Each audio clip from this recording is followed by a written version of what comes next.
कोल्हापूर जिल्ह्यामध्ये आज जी पावसाची नोंद झालेली आहे, काल पडलेल्या ज्या पावसाची नोंद आहे ती 65.5 मिलीमीटर एवढा पाऊस आज सकाळी 10 वाजता नोंद झालेला आहे. आणि काल जिल्ह्यामधल्या 43 मंडळामध्ये अतिवृष्टीची नोंद झालेली आहे. या पावसानुसार ज्या आपण मॉनिटर करतो त्या लेवलमध्ये राजाराम बंधाऱ्याची लेवल आत्ताची 12 वाजताची लेवल आहे ती 36 फूट एवढी आहे. इचलकरंजीचा जो बंधारा आहे, इचलकरंजी बंधाऱ्याची लेवल 57 फूट 2 इंच एवढी आहे. नरसिंहवाडीची लेवल 40 फूट 6 इंच एवढी आहे. तर या सर्व लेवल आपण मॉनिटर करत आहे. साधारणतः मागच्या 24 तासामध्ये राजाराम बंधाऱ्याची लेवल आहे ती 7 फुटांनी वाढलेली आहे.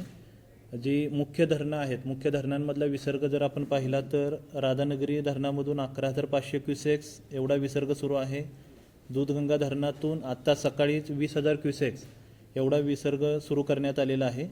कोयना धरणातून 67,700 क्युसेक्स एवढा विसर्ग आत्ता आहे की जो थोड्या कालावधीने 75,000 पर्यंत करण्यात येणार आहे. आणि वारणा धरणातून 29,000 क्युसेक्स एवढा विसर्ग आहे. तर पडणाऱ्या पावसावरती आपण लक्ष ठेवून आहे. हवामान वेधशाळेचा जो अंदाज आहे तो आज आणि उद्यासाठी कोल्हापूर घाटामध्ये ऑरेंज अलर्ट आहे. इतर जिल्ह्यासाठी सुदैवाने आत्ता जो अलर्ट आहे तो ग्रीन अलर्टचा आहे. परंतु जो हवामान विभागाचा अलर्ट आहे तो प्रत्येक तासाला किंवा 4-4 तासाला आपण मॉनिटर करतोय. येणारा जो अपडेटेड अलर्ट असेल तो आपण खाली कळवणार आहे. हवामान विभागाचा अंदाज, पडणारा पाऊस आणि धरणामधला जो विसर्ग, सध्याचा विसर्ग आणि प्रस्तावित विसर्ग लक्षात घेऊन आपण सर्व नियोजन करणार आहे. राजाराम बंधाऱ्याची इशारा पातळी आपली 39 फूट आहे. सध्याच्या पावसानुसार पुढच्या साधारणतः 6 ते 8 तासामध्ये इशारा पातळीपर्यंत कदाचित राजाराम बंधाऱ्याची पातळी पोचू शकते. त्यानंतर पाऊस कमी राहिला तर लेवल वाढण्याचं प्रमाण कमी राहू शकतं. परंतु पाऊस ज्या पद्धतीने पडेल त्यावरती प्रशासन लक्ष ठेवून आहे. आणि इशारा पातळीवरती पोचल्यानंतर ज्या ठिकाणी आपल्याला शिफ्टिंग करावं लागतं त्यासाठी जी निवारा केंद्र असतील, त्या ठिकाणी भागामध्ये लोकांना सूचना देणं असेल, ते काम आता महापालिका प्रशासनाने आणि जिल्हा प्रशासनाने सुरू केलेलं आहे.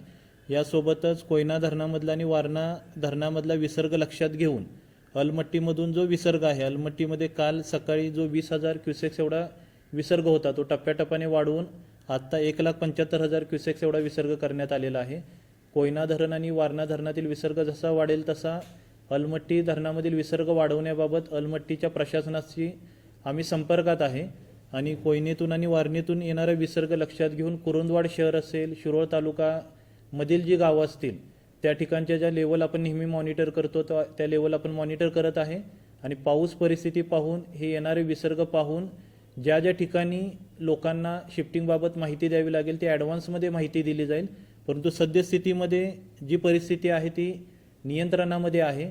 पाऊस सध्या बऱ्यापैकी जिल्ह्यामध्ये थांबलेला दिसत आहे. परंतु जर पाऊस पुढे राहिला, धरणातील विसर्ग वाढला तर जे जे काही नियोजन करावं लागेल त्यासाठी प्रशासन सज्ज आहे. आणि त्याची ॲडव्हान्समध्ये माहिती आहे ती वेळोवेळी आपल्या माध्यमातून सर्वांना नागरिकांना दिली जाईल. सध्याच्या पावसामुळे सार्वजनिक बांधकाम विभागाकडील 16 रस्ते आणि जिल्हा परिषदेकडील 11 रस्ते बंद झालेले आहेत आणि त्यासाठी पर्यायी मार्गावरून वाहतूक सुरू आहे.